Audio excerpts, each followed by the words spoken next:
Welcome to Cities Skylines Mass Transit, and this is the train scenario, and this is going to be the last part in this short series because we're on the downhill slope now, guys. We've laid 210 instances of train tracks and we've got less than 20,000 people to be carried by train and get it, and I thought, well, rather than keep working on the city because the scenario is beaten, I thought what I'd do is use this part to kind of talk a little bit about the mechanics and how you can fulfill these first two requirements, because they are fairly challenging, especially if you're new to the game.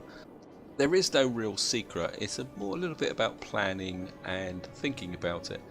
And one of the key kind of elements, well, the biggest element of all, is that as you lay out your city and you grow, especially once the initial 1,000, and then when you start moving forwards to say you get a population of 4,000 or 5,000, you can get into a, how can you say, a battle of constant expansion of low level buildings, especially when you've got these low level residential. If I click here, you'll see here I've got low level residential and the city's grown. I think we could probably, and getting that growth to come forward, I'll just let it run. It might take longer than I thought. Can be tricky, but what you actually need is for these areas, once you get a reasonable size, and maybe it's better to illustrate it here, you can see I've got a reasonable size here, and the key is to get these areas to carry on growing and leveling up. So if I click here, so I click on it, you can see here these are level 4 or 5 households. If I come down to here, we click on these are level 2 ones, and you come over if you look at these areas here, you can see here, educate more citizens to allow buildings to upgrade and make sure your educated facilities can handle. And education is one of the key elements to getting your city growing. It's a long-term project. If I kind of come here, if I drop an educational building in here, if I can, watch this. See the immediate effect? And then if you come down to here, find someone who's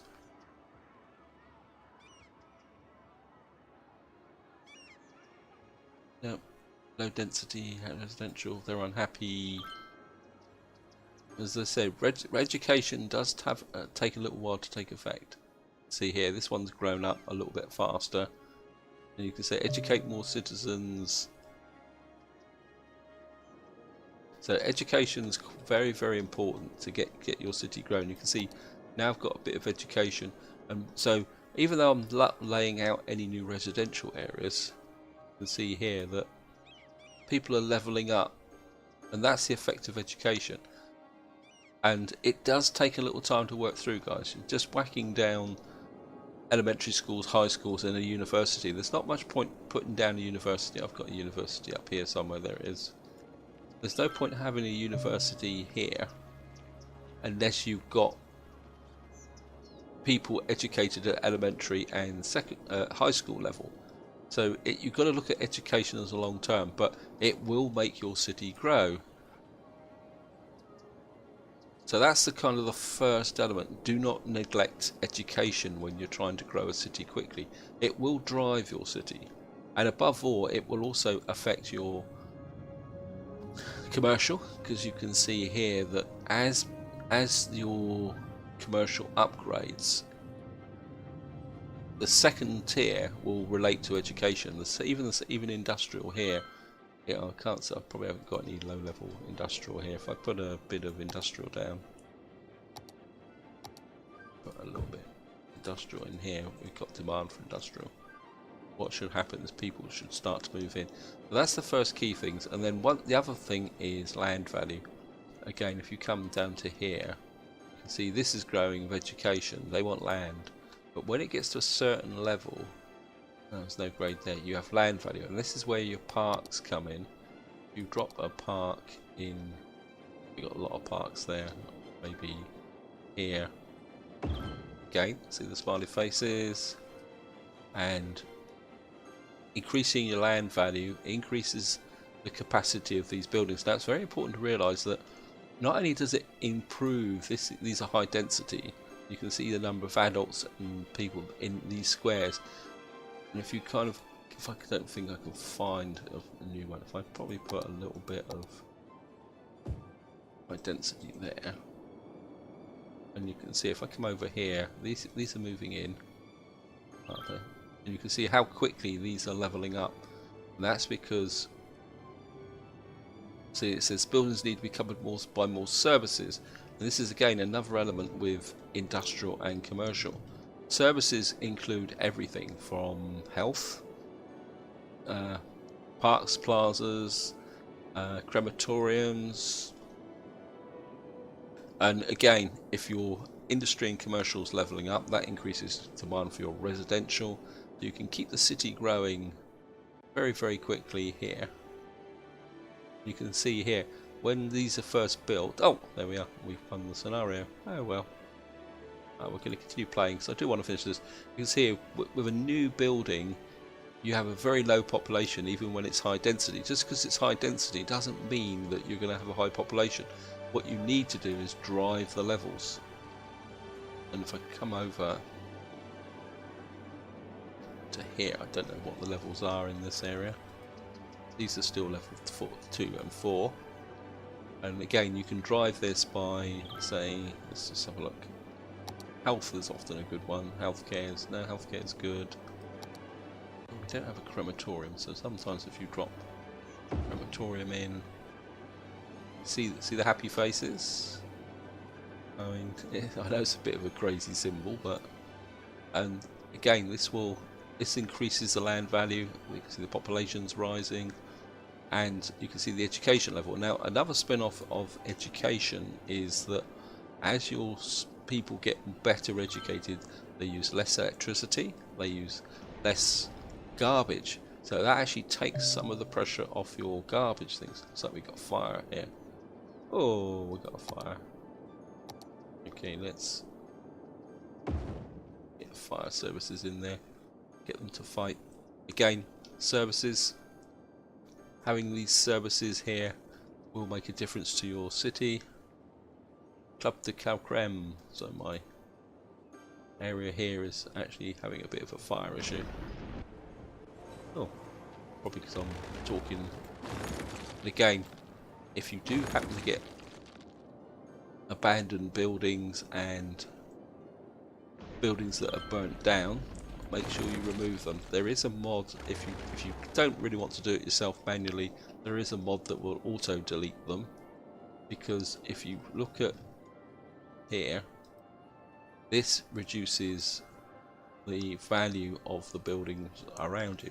So when you're rapid high-speed building cities, make sure you get rid of abandoned buildings. So that's the kind of the key mechanic of when you're growing the city. Now, another way that you can increase land value and get another fringe benefit is public transport. And again, you can, I mean, I don't know if I can get a bus lane in. Yeah, I suppose we could put a small bus route in here. So maybe we could, and again, if you put a bus route in, you can see immediately it has an effect on your population. So even so laying in public transport has multiple effects. So again, once the city gets to a certain size, I wouldn't rush to it. Yeah, if you only got a city of 2,000 or 3,000, you don't need public transport. But once the city starts to get to 4,000, 5,000, 6,000 population, laying in even some simple bus routes, well, one will increase the land value, it make your residents more happier. More importantly, it will reduce the traffic, which comes on to the next part that I'm going to talk about. That when you lay out a city, your access to the outside is very, very important. If this gets clogged up with traffic, this is getting a little bit clogged up if we kind of look here. This is where this tool comes in. You can see it's a bit red, but if I come into my residential area, it should be green. Now you can tolerate heavy traffic like this in your industrial area, but in your residential areas you should not be getting red. Because if you've got red in your residential areas, I mean it's a little bit congested there, probably due to buses, yes. If you have high density traffic moving through your residential area, that means you've actually got cross traffic from industrial to commercial. And if I click here, you will see that I've got residential, commercial, industrial, and that's what you're looking for. And I've done exactly the same here, although it's a bit different here with the offices because I've got a train station. You always want your commercial, I mean offices works because it doesn't require, offices do not require deliveries, but anything that requires delivery, you always want your residential on the outside. You don't want, say, residential here and commercial here or industrial that way. It's kind of counterintuitive because most people think, well, industrial's dirty, I want to put it on the outside, but you've got to have good access because your industrial will always bring in trucks. You can see them coming in here. If I land the, I mean, probably a good way to do it is if I click here. This is probably a fairly good example. Now, if you look at the trucks, all my trucks are coming in here and feeding down to here, and we've got some coming down here to do deliveries. But see the pathway? Nobody's actually going through here. We've got somebody coming in here, which is not quite so good, probably because I haven't got a district. But this is the type of structure you're looking for, guys. You want all your trucks. This is both your industrial trucks and your delivery trucks, because you've got to remember, especially when the game first starts and you're building up the city. I kind of show you here. We kind of, I think that looks like a bug spray van. You can see that bug spray van is probably, it's returning to facility, but these are ones here, so if we can find someone who's actually, that's one there. That's interesting. That's actually returning to there. I don't know why it would want to return to, I mean you do get these anomalies that do come in, but generally you do want your thing. Again, if we look here, see the truck here, it's importing forestry goods, see? And you can see it coming in and it's coming down to here. And if you follow it, it will come down here and it will probably make a delivery. And the other important thing to remember is that it's done one delivery and now it's going to go off again. A lot of trucks often do multiple deliveries. It's the same with the ones that deliver to commercial areas. So you can see here, and that truck is now moving down through here, this area here. So again, to get your city to grow, avoid your entrance becoming clogged, because if your entrance here becomes clogged or your residential area becomes clogged with traffic, it will stop your new residents coming into the city. And that's very important if you're trying to grow a city against a deadline. So okay, this is the reason why I actually like to have a big roundabout on my entrance. I mean, once the city gets to a certain size, you can then start to kind of be a bit more creative and introduce a bit more flow to things, you know, something like that. But initially you need to keep this flowing, and I think that's the second most point. I mean, what you can do is, once you've opened up districts, districts are very, very useful. So like here, you can use these districts, and the two key ones in here in districts are in city planning, Old Town, which basically says that only residents can use vehicles in the area, and the other one is a heavy traffic ban. Although be aware that heavy traffic bans do not apply to highways. It says there, no, heavy does not affect highways. So if you had a highway through the middle of a residential area, the trucks would still use it. But this keeps out the rat runs. So it's like, again, I'll just come back to here. I know I'm kind of keeping it here.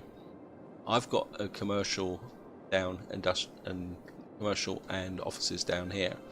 Now it's possible, and I've got commercial and offices up here, and if I say, for example, if I developed a rat run through here, having this outside means that, so what I would do is come here and I would take this top commercial out of the district like that, and that means that if a truck does a delivery to here, it won't come down here if its next delivery is down here, so you won't get this road developing into a rat run. Now it's a very important tip when you lay out districts like this. If you start using heavy traffic restrictions, do it in a way, but you must leave roads so that vehicles can get to it. Do not cut your districts off. So that's another thing to remember, but that's how you get the city growing. And the fun final point, I don't want to keep kind of boring you guys with this, because it's about getting a feel for the city, getting the city to grow. And the other thing is garbage. Now I think there's a kind of feeling in people's minds that garbage should be tucked away in some obscure corner of the map, which you can do, like I've done a bit down here, once your city's growing. But when your city's first starting, the best place to have your garbage is like here, where it has immediate access to your main entranceway. That way your garbage trucks can go to industrial, they can go to commercial, and they can get to, most important of all, is residential, because if you start to develop garbage problems, that will really slow up your growth. So having your garbage, this is the reason why I have a roundabout and I always have a dedicated spur for the garbage, and this is probably the better example of the configuration that I actually like. And this is my kind of, what I'd say, my standard build for a small city, is that you've got a major roundabout which allows easy access. You've got the traffic flowing in here to feed the residential area. We've got industry's got its own dedicated section. Again, these one-way roads I find are very, very effective, and what it also does is, especially if you don't put anybody living on them, is you can do what I did over here, which is you can then upgrade them to highways. But more importantly, from the point of view of this point, is that the garbage up here has its own access to this roundabout, which means the garbage trucks coming out here, if I click here, you can see here, this garbage truck, if we do you can see here, can come straight out, straight down the main access road and into here to start collecting the garbage. And if we kind of just follow it for a little while, you'll see the way they actually operate. Garbage trucks drive down the road, and as they drive through the area, you can see where it's gaining garbage. So if you lose control of your garbage, what actually happens is these fill up very, very quickly, like that. And you can see now that's the path back, and they have to take the garbage back to dispose of it. So if you've got massive congestion in these areas, your garbage trucks won't. You could put as many incinerators down here, but if these roads are completely clogged up, your garbage trucks are not going to function, and then the garbage will pile up in the city, and then that will have an impact on your growth. And I think that's about it, guys. I think I've rambled on long enough. Hope you found it interesting. As I say, getting cities to grow, laying things out and all that, to me is it kind of fascinates me.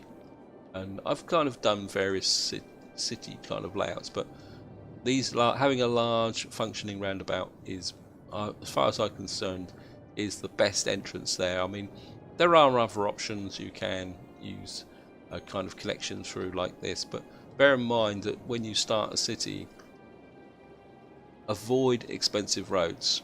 I mean, I put a two-way road in here, but if you look at the sell price for two-way roads,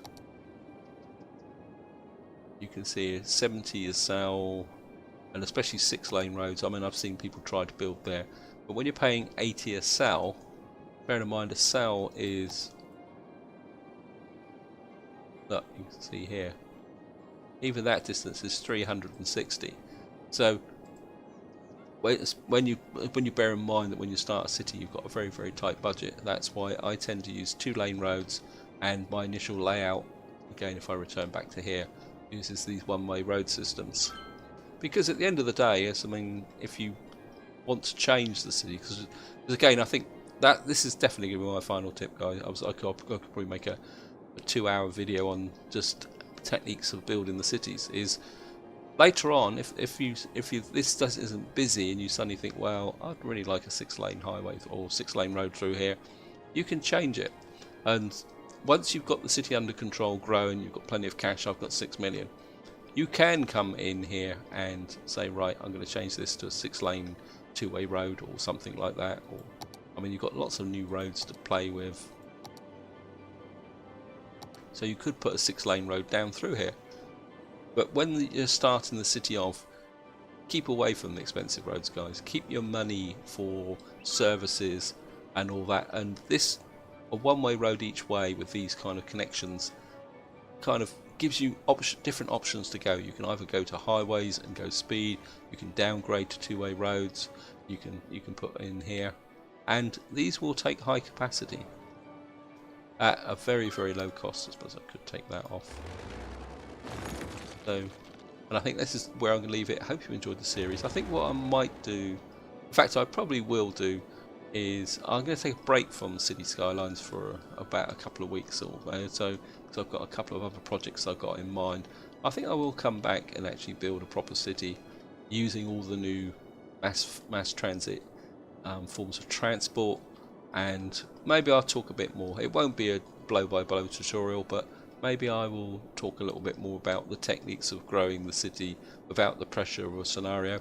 So this is where I'm going to leave it. Hope you've enjoyed the series. Hope you found this kind of final video interesting. And until next time, whatever you do, enjoy your gaming.